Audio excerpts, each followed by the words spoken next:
Welcome to Let Me Fix This. Enjoy the video. You begin by opening the Smart Home Manager app and signing in with your account.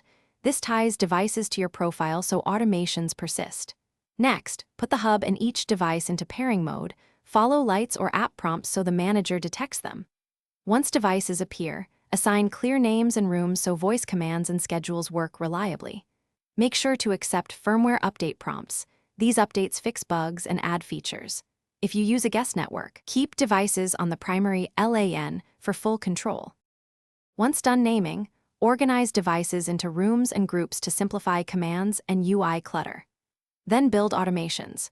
Pick a trigger like motion, time, or geofence, add conditions such as daylight or occupancy, and select actions, turn lights, adjust thermostat, or send alerts. You should test each automation immediately to confirm expected behavior.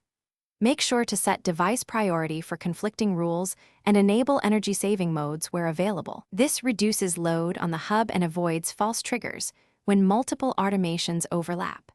To complete setup, run a hands-on test of scenes, voice commands, and remote access so you catch issues while you can modify rules.